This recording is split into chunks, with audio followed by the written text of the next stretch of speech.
Today we will analyze a crime that took place in October 1890 in Victorian England, a case that remained in the shadows for more than a century, deliberately forgotten, buried beneath layers of prejudice and institutional neglect.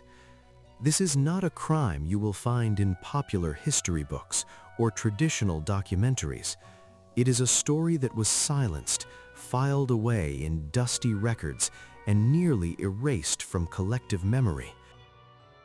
But the archives exist: court documents, police records, witness statements, alternative newspaper articles from the time, all meticulously preserved, waiting for someone willing to search for the truth.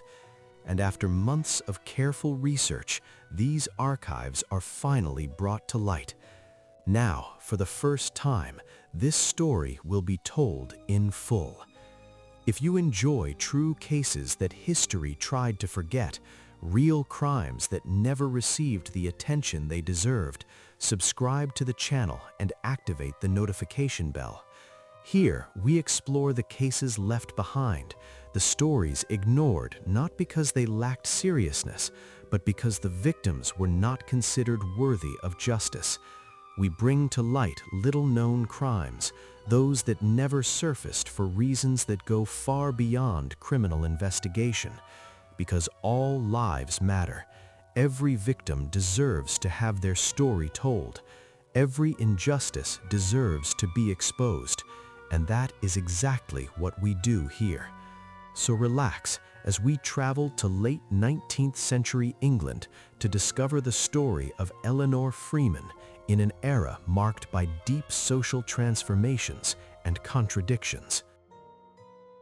Late 19th century England was a nation in the midst of industrial expansion. Factories multiplied across cities, the economy grew, and the British Empire extended its dominion over vast territories around the world. However, this prosperity was not shared by all. Social inequality was stark, with a privileged elite living in great comfort while the working class struggled to survive under harsh conditions. And within this already complex social hierarchy, there was an even more marginalized group: black communities that had settled in London and other English cities. Although slavery had been abolished in the British Empire decades earlier, racial prejudice remained deeply rooted in Victorian society. This segregation, although not legally enforced as in other places, manifested itself cruelly and constantly in everyday life. In schools, black children faced open discrimination from teachers and classmates. In the job market, available positions were limited to the most subordinate and poorly paid roles. In public spaces, contemptuous looks and hostile comments were routine. Among those living this reality was Eleanor Freeman, a young woman who lived with her parents, Hannah and Joseph Freeman, in a modest home on the outskirts of London. Joseph worked at a factory owned by Mr. Reginald Thornton, a prosperous and influential industrialist in the region. Hannah, in turn, provided domestic services for Mrs. Violet Thornton, the factory owner's wife, performing her duties with dedication and efficiency. Eleanor had been raised with strong values. Despite financial hardships, her parents ensured that she received an education. The young woman learned to read, write, and conduct herself with the refined manners expected of a Victorian lady. She spoke clearly, dressed modestly and with dignity, and carried herself with impeccable posture. Eleanor dreamed of a better future and imagined using her education to secure a respectable place in society. But reality was relentless. Despite her impeccable conduct and refined education, Eleanor was never seen as an equal. In the eyes of Victorian society, her skin color defined her before any other quality. Every attempt at integration was met with closed doors. Every aspiration encountered invisible yet insurmountable barriers. She lived in a world that demanded perfection from her, but would never offer recognition. Eleanor Freeman's life followed a strict and exhausting routine.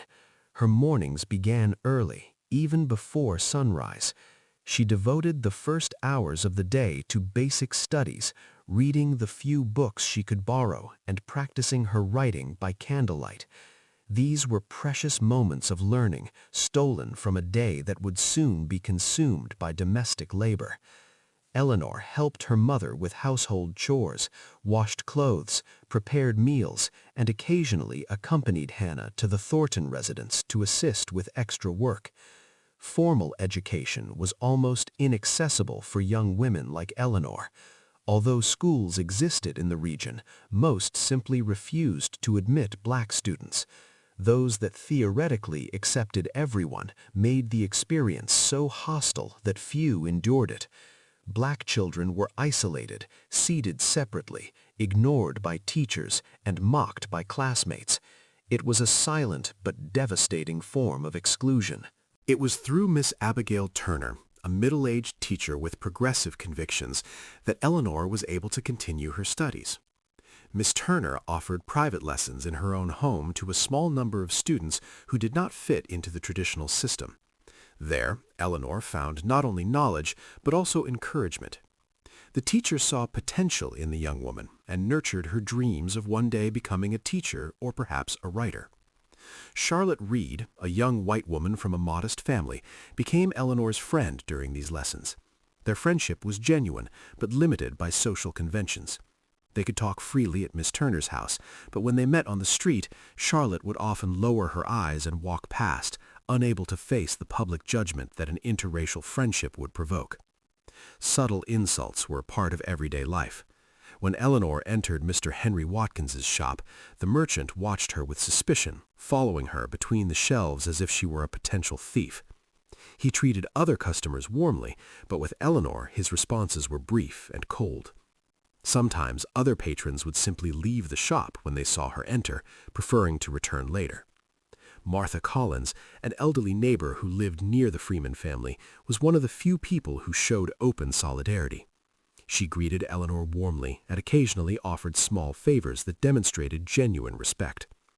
But these gestures of kindness were rare in a sea of constant rejection. Eleanor applying many times for positions as a governess or teaching assistant, roles for which she was fully qualified.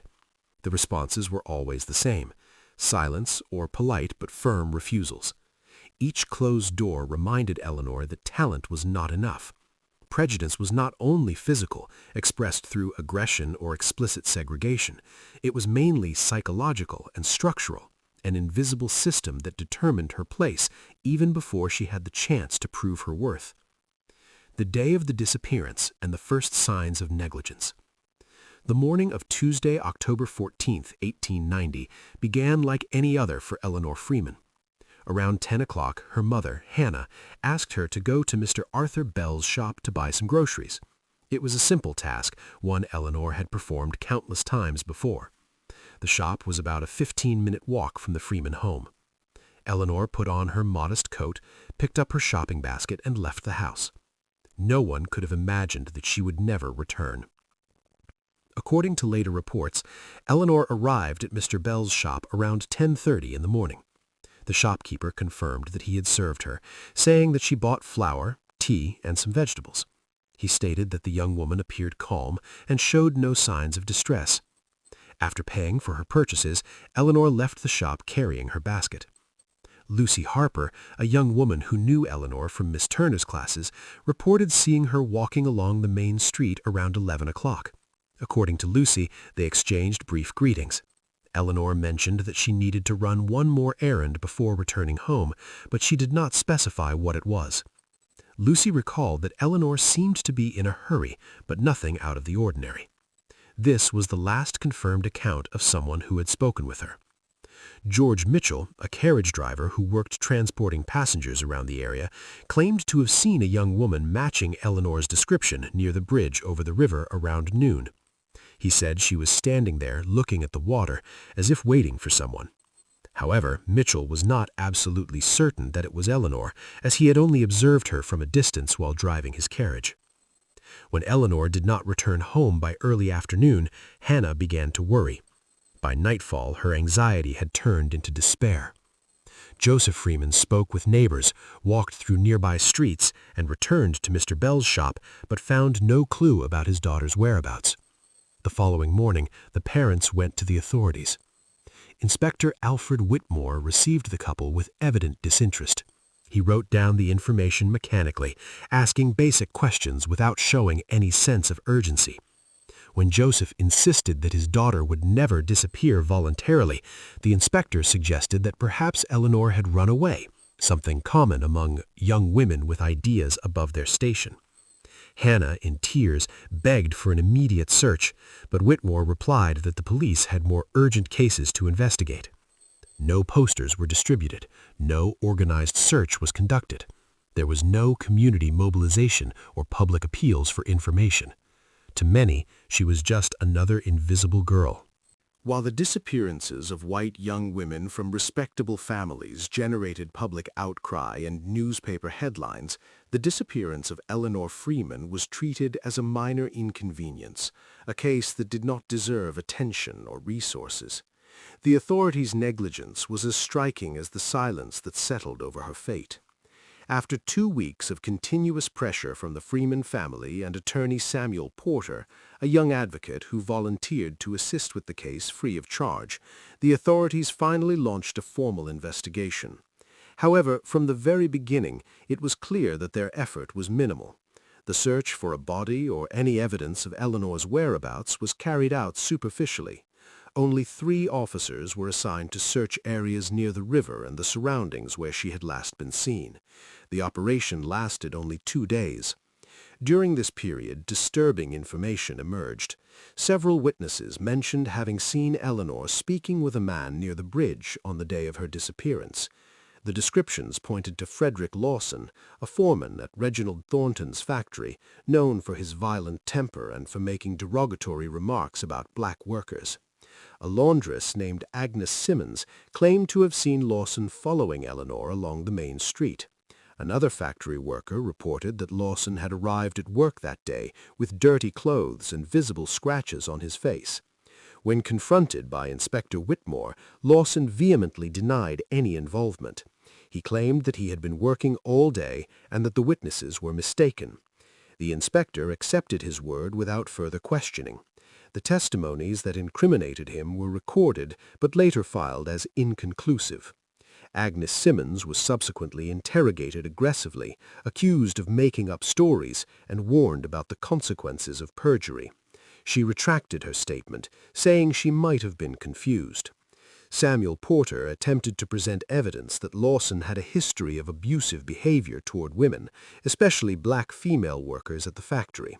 There were reports of harassment and assaults that had never been properly investigated. However, when Porter requested access to the factory's records, Mr. Thornton refused, claiming they were private documents. Inspector Whitmore did not issue any warrant to obtain them. 3 months after the disappearance, Eleanor's body was found by fishermen in an isolated stretch of the river, partially decomposed. The medical examination was rushed and superficial. The coroner concluded that the cause of death was accidental drowning, ignoring evidence of head trauma and marks on her neck that suggested violence. When Samuel Porter pressed for a trial, the case finally reached court. Prosecutor Charles Bennett conducted a weak and disinterested case against Frederick Lawson, who was formally charged only under minimal public pressure. Leonard Hughes, a reporter for a small local newspaper, was one of the few to cover the case, but his articles were published on secondary pages, far from the headlines. The trial was presided over by Judge Edward Hawthorne, a conservative magistrate known for his traditional views. During the proceedings, he allowed Lawson's defense to attack Eleanor's character, suggesting that she was a young woman of questionable behavior without any factual basis. Witnesses who could have incriminated Lawson were intimidated or simply not called. After only 3 days of trial, the jury, composed entirely of white men of high social standing, deliberated for less than an hour. Frederick Lawson was declared not guilty. The truth was buried under prejudice. The verdict of acquittal fell upon the Freeman family like a final and irreversible sentence. When the jury announced its decision, Hannah Freeman collapsed into silent tears, while Joseph remained motionless, his face marked by a pain that words could not express. Frederick Lawson left the courtroom a free man, smiling discreetly as he shook hands with his supporters. Justice, at least official justice, had completely failed. Samuel Porter attempted to appeal the decision, but his requests were systematically denied. There were no more legal remedies to pursue. The case was officially closed, filed away as yet another unresolved tragedy. For the Victorian authorities, Eleanor Freeman became just a name in dusty records, a forgotten statistic. But for London's black community, the case became something very different. Reverend Isaiah Moore, a respected religious leader, organized a memorial in Eleanor's honor. The ceremony was held in a small chapel, attended mostly by black families. There, dozens of people gathered not only to mourn the young woman's death, but to express their outrage at a system that treated them as second-class citizens. Reverend Moore spoke about injustice, about lost lives and silenced voices, about the need to resist and never forget. Rebecca Freeman, Eleanor's younger sister, was only 6 years old when her sister disappeared. She grew up hearing stories about Eleanor, about her dreams of becoming a teacher, about her kindness and determination. Rebecca would carry that memory throughout her life, and years later, she herself would become an educator, dedicating herself to teaching black children and fighting for her community's rights. For Rebecca, honoring Eleanor's memory meant continuing the struggle her sister had been unable to finish. Daniel Wright, a social activist who worked in defense of minority rights, began using Eleanor's case in his public speeches. He cited it as a clear example of institutional racism, deliberate neglect by authorities, and the urgent need for reform in the judicial system.